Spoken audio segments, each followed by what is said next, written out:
वाह हेमा बढ़िया.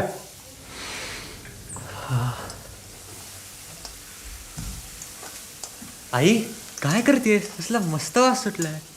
वास मला नाही आला वास. ते काही काय बाबा, असा घमघमाट सुटलाय त्याचा. अगं खरंच मला वास नाही आला.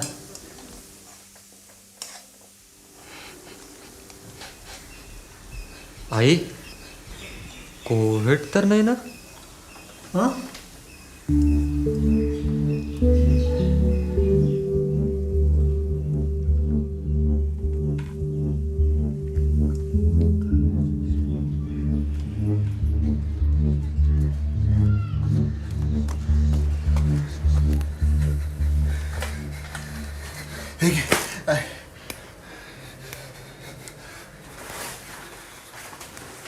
काय होते? थंडी वाजते का? चहा टाकते का?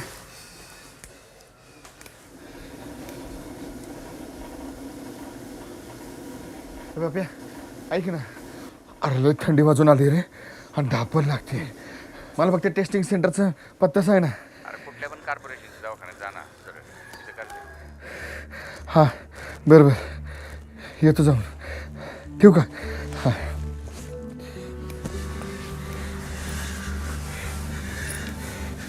चहा घे. टेस्ट करायला जायचं का?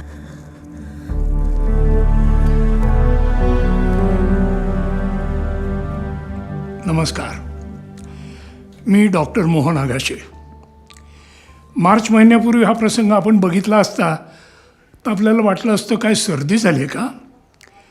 पण मार्च नंतर आलेल्या करोना फॅमिलीतून COVID-19 या अनाहूत पाहुण्यांनी आपल्या मनात भीतीचं काहूर निर्माण केलं आहे. आणि त्यामुळे दुसरी कुठलीही शंका न येता असं काही झालं की आपल्याला वाटलं COVID-19 तर नाही. आणि प्रसार आणि प्रचार माध्यमांनी ज्या उलटसुलट बातम्या सगळ्या मीडियामधनं चालवलेल्या आहेत त्याच्यामुळं डोक्यात संभ्रम निर्माण होऊन गोंधळ निर्माण झाला आहे. पण या 5 महिन्याच्या अनुभवानंतर आपल्याला काही गोष्टी निश्चितपणे ठाऊक झाल्यात की काही लक्षणं दिसल्यास आपण घरच्या घरी कुठलाही विचार न करता आपल्या फॅमिली डॉक्टरला किंवा वैद्यकीय अधिकारी जे शासनाने नेमून दिलेले आहेत त्यांना फोन करून त्यांचा सल्ला घ्यावा. आणि ती लक्षणं काय आहेत हे मी तुम्हाला सांगणार आहे, कारण याबाबत मात्र कुठलाही संभ्रम आता उरलेला नाही. आता कोविडची सर्वसामान्य लक्षणं काही इतर आजारांपेक्षा वेगळी नाही आहेत. ताप येणं, खोकला, अंग दुखणं, चव जाणं, वास जाणं, डोळे येणं, थकवा वाटणं. पण गंभीर लक्षणांकडे लक्ष द्यायला पाहिजे आणि ती आहेत दम लागणं, धाप लागणं आणि श्वास घ्यायला त्रास होणं. पण सध्याच्या काळात अशी लक्षणं दिसली तर दुर्लक्ष करू नका. मी अगोदर सांगितल्याप्रमाणे आपल्या फॅमिली डॉक्टरला किंवा सरकारने नेमलेले जे डॉक्टर आहेत त्यांना फोन करून त्यांचा सल्ला घ्या. ते मात्र टाळू नका. हां बोला मिसेस भाटे. समीला वास येत नाहीये. बर, कधीपासून होतोय हा त्रास? समीर कधीपासून होतंय असं विचारतायत त्या. आता आज सकाळीच तर कळलं ना. पण बाकी काही नाही आहे म्हणून सांग त्यांना. आपण टेस्ट करून बघू. काही अधिकृत आहेत लॅब्स, त्याचा नंबर मी तुम्हाला पाठवते. ते लोक घरी येतात, व्यवस्थित काळजी घेऊन घरी येतात, तुमची पूर्ण माहिती घेतात, तुमचा स्वॅब घेतात आणि एक 24 तासात तुम्हाला रिपोर्ट कळतो. त्याचे काहीतरी 1,500 ते 2,000 रुपये खर्च येतो त्याचा. आणि तोपर्यंत तुम्ही तुमच्या मिस्टरांना एका वेगळ्या खोलीत राहायला सांगा. घरात सुद्धा तुम्ही सगळे मास्क वापरा. तुमचे सासरे असतात ना घरी, आपण काळजी घ्यायलाच हवी. आता समीरची तर टेस्ट झाली, पण आपला दुसरा मित्र आहे त्याला हे परवडणार नाही. मग त्यांनी काय करायचं? तर आपल्या पुण्यात नायडू सांसर्गिक रोगांचं रुग्णालय आहे. तिथं सर्व साथीच्या आजारांचा मोफत उपचार होतो. पुणे शहरातला कोणताही रुग्ण 24/7 केव्हाही कधीही इथे येऊ शकतो. सर्वप्रथम इथे आउट डेस्क जो आहे आमचा त्याच्यामध्ये एक सिंपल रजिस्ट्रेशन केलं जातं. इथे रजिस्ट्रेशन केल्यानंतर पेशंटच्या लक्षणानुसार त्याला ट्रीटमेंट कशा स्वरूपाची आवश्यकता आहे याची वर्गवारी केली जाते. जर समजा सौम्य स्वरूपाची लक्षणं असतील आणि तो हाय रिस्क एरियामधून आला नसेल तर त्याला उजव्या हाताला गाईड केलं जातं, जिथे आपली OPD आहे. काही रुग्ण असे येतात की त्यांच्याकडे ऑलरेडी खाजगी लॅबमध्ये किंवा इतर स्वॅब सेंटरचा रिपोर्ट त्यांच्याकडे असतो. त्यांचा जो रिपोर्ट पॉझिटिव्ह असेल तर तातडीने त्यांना आपण वरती दाखल करतो. परंतु त्याची लक्षणं दिसत आहेत आणि त्याचा स्वॅब केलेलं नाही तर आपण अशा रुग्णाला कॅज्युलिटीमध्ये न पाठवता अगोदर, आणि तो मध्यम स्वरूपाचा असेल, ज्याला ऑक्सिजन लागत नाही, पेशंट स्टेबल आहे, अशा पेशंटला प्रथम आपण इथं स्वॅब सेंटरमध्ये आणतो आणि RT-PCR स्वॅब आपण NIVच्या लॅबमध्ये पाठवतो. आणि इथून रुग्ण त्याच्या वर्गवारीनुसार, त्याच्या लक्षणांच्या नुसार त्याला आयदर सस्पेक्ट किंवा आयसोलेशन वॉर्डमध्ये त्याला दाखल केलं जातं. तसं शासनाने, महानगरपालिकेने अनेक ठिकाणी स्वॅब सेंटर्स उघडले आहेत. तिथे हीच टेस्ट मोफत करून मिळते.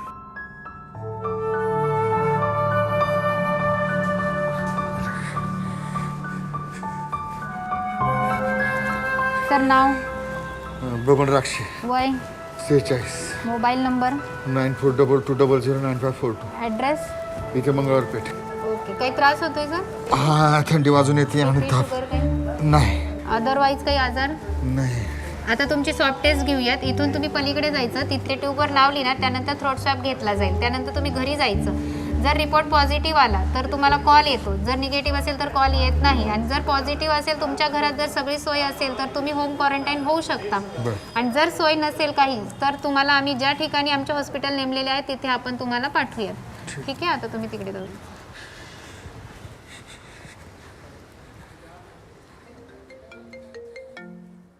काय पॉझिटिव्ह?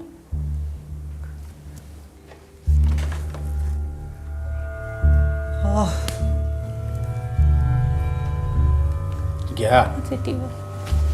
सांगत होतो बाहेर पडू नका. ऐकायचं नाही मोठ्या माणसांचं. आपल्या दोन्ही मित्रांच्या टेस्ट पॉझिटिव्ह आलेत. मग आता पुढं काय करायचं? तुम्ही पुणे महानगरपालिकेच्या कोविड हेल्पलाईन सेंटरला फोन केला किंवा 108 नंबरला फोन केला तर तुम्हाला ॲम्ब्युलन्स कुठेही मिळू शकते.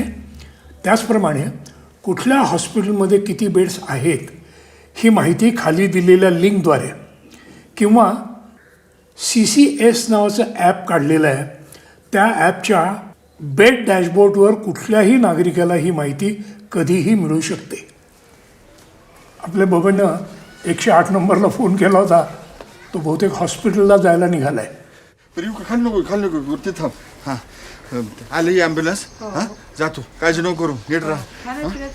हा, तिकडे असतं का सगळं, आणि ते कॉर्पोरेशनवाले येतील आणि सगळं टेस्टिंग वगैरे करतील. काही होणार नाही. घाबरू नको. हां, काय लागलं तर पाप्याला फोन कर. हां, चल येऊ का?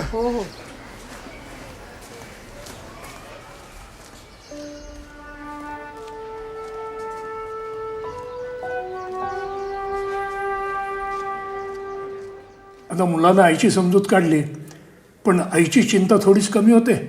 आपल्या मुलाला सगळं मिळेल की नाही, सगळी औषधं मिळतील का, खर्च किती येईल, तो आपल्याला परवडणार आहे की नाही, अशा तऱ्हेचे अनेक प्रश्न लोकांच्या मनात असतात.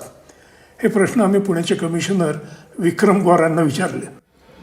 राज्य शासनाची खूप चांगली योजना आहे महात्मा ज्योतिबा फुले जन आरोग्य योजना. त्याच्यामध्ये शासनाने पॅकेज फिक्स केलं आहे की तुम्हाला करोना असेल तर तुमचा हे एवढं पॅकेज आहे ते शासनच हॉस्पिटलला देणार, तुम्हाला मोफत इलाज मिळणार आहे. तसेच महापालिकेची काही योजना आहेत, त्यातूनसुद्धा शहरी गरीब योजना आहे आमच्याकडे, त्यातूनसुद्धा जे गरीब लोक आहे, गरीब रुग्ण आहेत त्यांना मोफत इलाज मिळतो आहे.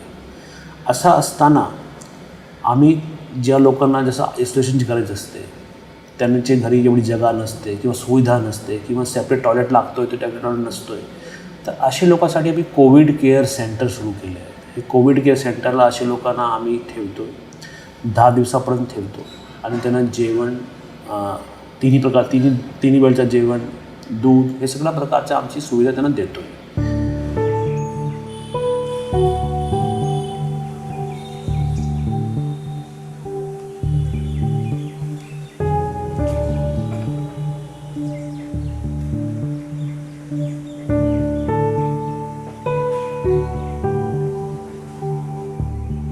पुण्यामध्ये अनेक स्वयंसेवी संस्थांनी अशी कोविड केअर सेंटर उघडण्याला महापालिकेला खूप मदत केली.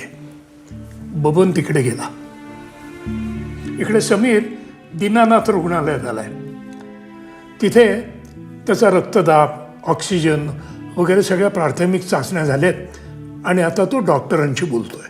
ज्या पेशंटला, कोरोनाच्या पेशंटला कुठल्याही प्रकारची लक्षणं नसतात किंवा अगदी प्राथमिक लक्षणं असतात, तरी त्यांच्या शरीरातल्या ऑक्सिजनची स्थिती चांगली असते, त्यांच्या सगळे व्हायटल्स म्हणजे ब्लड प्रेशर, ते रेस्पिरेटरी रेट, पल्स रेट हे सगळं चांगलं असतं, त्यांना ॲडमिट करण्याची गरज नसते. आहे डॉक्टर आहे. अहो बरोबर आहे, कळतंय मला. एक मिनिट बसा तुम्ही. घरी नको, घरी माझे वडील एक आहेत, मिनिट, मुलगा आहे, बायको माझी. हे सगळ्यांच्या घरी असतं.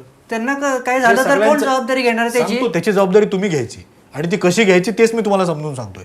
तुमच्या घरी वेगळी खोली आहे का? त्याला अटॅच टॉयलेट बाथरूम आहे? अहो लोकांना राहायला घरं नाही आहेत. उलट तुमच्याकडे सोशल ग्राउंडवर सुद्धा तुम्ही फिट आहात. तुमच्या घरात अशा प्रकारची खोलीची सुविधा आहे. एक बेड असेल ना. अहो असे खूप लोक आहेत की ज्यांना तुमच्यापेक्षा जास्त त्रास होतोय, त्यांना बेड मिळत नाहीयेत. हे तुमचं कर्तव्य. ही गोष्टी जर तुम्ही समजून घेतल्या तर तुम्ही असा आग्रह धरणार नाही. ज्यांना खरंच ॲडमिट करण्याची गरज आहे त्यांना ॲडमिशन करावंच लागेल. पण ज्या लोकांना काहीही लक्षणं नाही आहेत, काही त्रास नाही आहे, अशा लोकांना घरीच राहणं गरजेचं आहे. सगळ्या लोकांना जर ॲडमिट करायचं म्हटलं तर अख्ख्या पुण्याचं फक्त हॉस्पिटल करावं लागेल, घरं शिल्लक राहणार नाहीत. तुमच्या हातामध्ये दिलेला कागद, व्हॉट्सअपवर आलेल्या सगळ्या व्हिडिओ क्लिप ह्या जरूर बघा. ह्या सगळ्या गोष्टी नीट समजून घ्या आणि 17 दिवस पूर्ण गृहविलगीकरणात राहा. आता कोविड-19 झालेल्या प्रत्येक रुग्णाला ॲडमिट व्हावं लागतं असं नाही. खरं तर खूप जणांना घरच्या घरीसुद्धा या आजाराचा सामना करता येतो. त्याला म्हणतात गृहविलगीकरण किंवा होम आयसोलेशन. गृहविलगीकरणाचे नियम मात्र कसोशीनं पाळले पाहिजे.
आता खूप लोकांना जरी घरी उपचार घेता येत असले तरी काही लोकांना ॲडमिट व्हावंच लागतं. आणि तिथे मात्र एक नवीन काळजी निर्माण होते विसंवादामुळे. याचं कारण तिथे ना रुग्णाला भेटता येतं ना डॉक्टरला भेटता येतं. त्यामुळे एकदा ॲडमिट केल्यानंतर पेशंटच्या नातेवाईकांशी असलेला डायरेक्ट कॉन्टॅक्ट तुटतो. त्यामुळं मग भीती वाटायला लागते, काळजी वाटायला लागते आणि या काळजीमुळे हा विसंवाद तयार होतो. पण संवाद सुधारायचा असेल तर पहिलं म्हणजे वेड्यासारखे हट्ट धरले नाही पाहिजेत आणि दुसरं एक जो डॉक्टरांबरोबरचा संवाद आहे त्यात आपल्या शंका लिहून काढून एक त्या 15 मिनटाच्या 10 मिनटाच्या व्हिडिओ कॉलमध्ये आपल्या मनातल्या जेवढ्या शंका आहेत ती उत्तरं विचारून घ्यावीत. आणि शेवटी मला असं वाटतं की डॉक्टरांवर विश्वास ठेवल्याशिवाय तुम्ही या साथीतनं पलीकडे जाऊ शकणार नाही. मला हे पटलं. तुम्हाला शंका वाटते? समजावून सांगतो. या नव्या आजारामध्ये आपल्या उपचाराची आणि जीव सुरक्षित ठेवण्याची जबाबदारी कोणी घेतली आहे? वैद्यकीय व्यवस्था. आणि या 6 महिन्यामध्ये दुसरं असं झालं आहे की इतकी नवी नवी माहिती आली आहे की त्याच्यामुळं गोंधळ झाला आहे. हा गोंधळ दूर करायचा मार्ग अनुभवातलं शहाणपण. ते कोणाकडे आहे? डॉक्टरांकडे. कुठलंही शास्त्रीय कोडं सोडवताना सुद्धा एका गृहीतकावर विश्वास ठेवावा लागतो, मग उत्तराकडचा प्रवास सुरू होतो. तर आपण डॉक्टरांवर विश्वास ठेवू.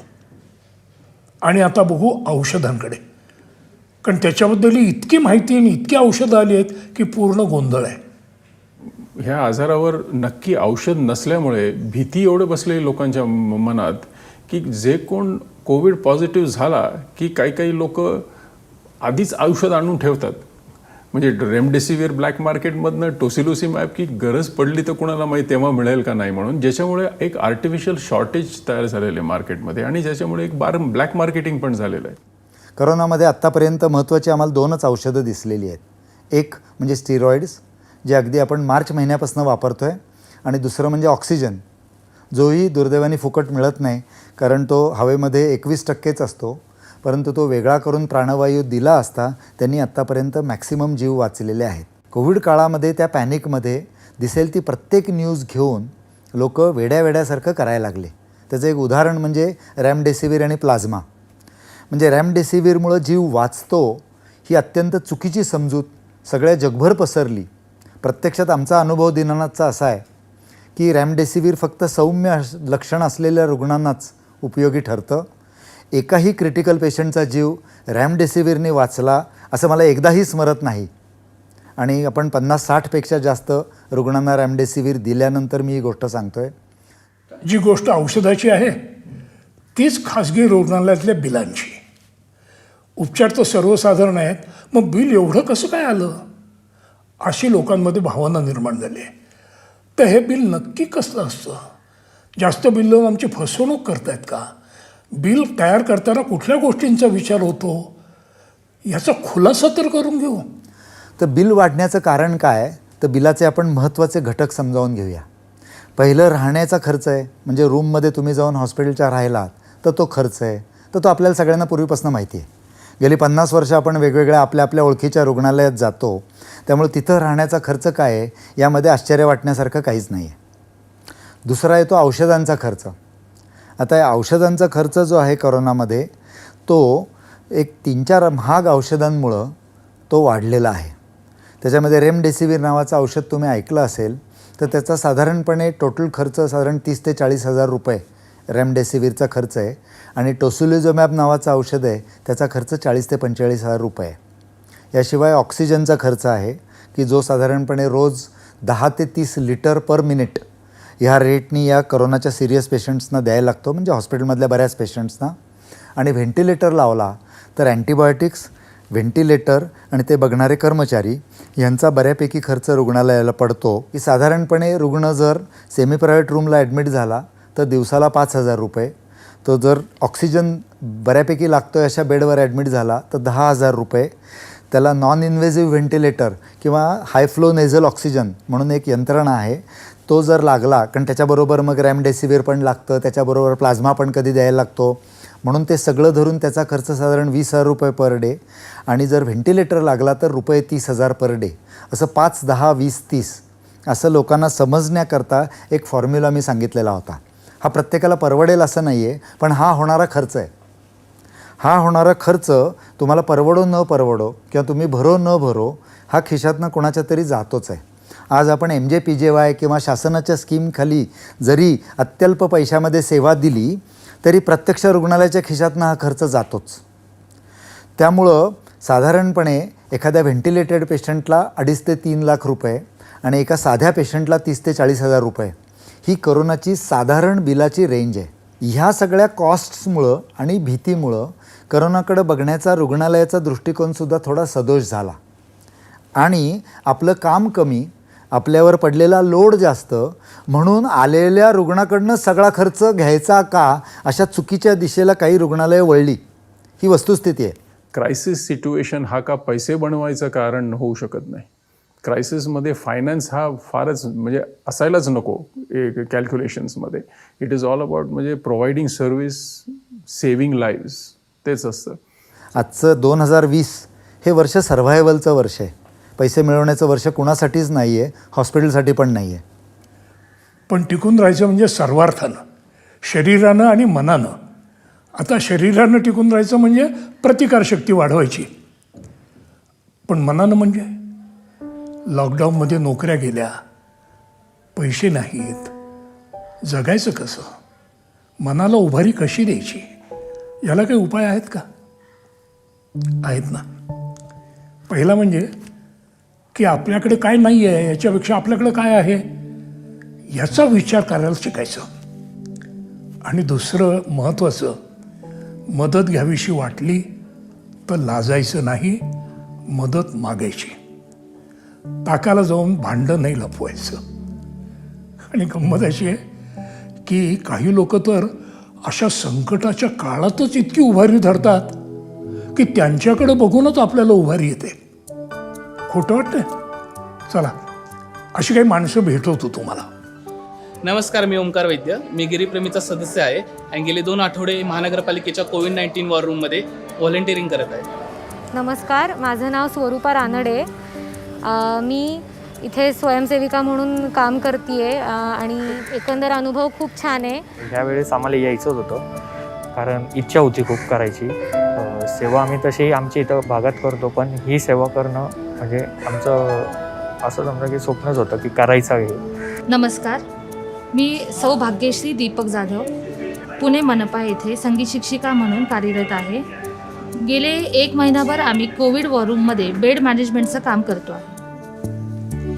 पोलीस, आरोग्य कर्मचारी, महापालिकेतली माणसं, प्रशासनातली माणसं, अशी हजारो माणसं दिवस रात्र राबतायत काही लाख लोकांचे जीव वाचवण्याकरता.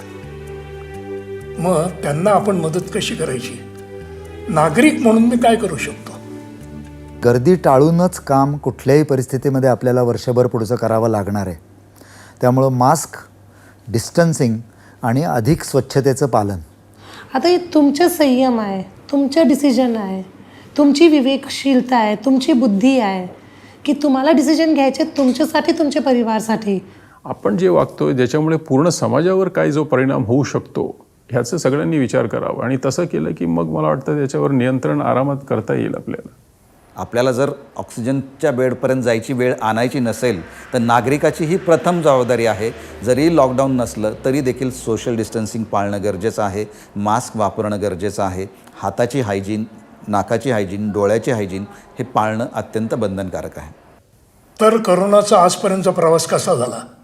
सुरुवातीला तर काही माहिती नव्हतं. जसजशी माहिती यायला लागली तसतसे आपण घाबरून गेलो. मग संशय वाटायला लागला इतका की कुणामध्ये काही लक्षणं दिसली तर त्यांना आपण वाईट टाकलं आणि स्वतःमध्ये लक्षणं दिसायला लागली तर ती आपण लपवली. त्यामुळे काही अनावश्यक मृत्यू झाले. मग हाही टप्पा पार पडला आणि या अनुभवातनं थोडं शहाणपण येतं असं वाटतंय. तोपर्यंत परत आपण बेजबाबदारपणे वागायला लागलो. मास्क न घालता फिरायचं, सणासुदीच्या निमित्ताने अनेक लोकांनी एकत्र यायचं, नियम पाळायचे नाहीत. त्यामुळं करोना काही हटत नाही. हे बघा, करोना आणि याच्यापुढे येणारे काही आजार यांच्याबरोबर जर राहायचं असेल ना तर 2 गोष्टींची नितांत गरज आहे. त्या कुठल्या? एक विवेकबुद्धी आणि दुसरं वैज्ञानिक दृष्टिकोन. या 2 गोष्टी पाळल्या ना तर आपण सगळ्या गोष्टीतून तरून जाऊ. पटतंय? तर मग आपल्या 2 मित्रांचं काय झालं ते बघू.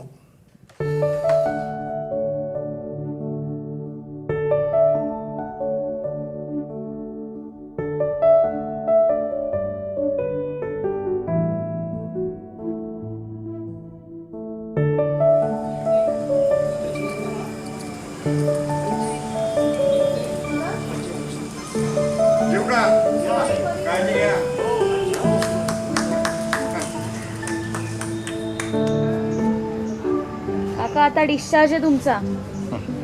या कागदावर सही करा आणि हा कागद तुम्हाला घेऊन जा. काका, 7 दिवस घरी थांबायचं, मास्क घालायचा, औषधं जी आहेत उरलेली ती संपायची सगळी. आणि हे प्लाझ्मा डोनेशनचा कागद आहे. सिरियस रुग्णांना मदत करायसाठी आपण 40 दिवसानंतर प्लाझ्मा डोनेट करतो. तुमच्यामुळे बरं झालं मी. अहो नाही, ठीक आहे, एवढं काही नाही. काळजी घ्या. हो.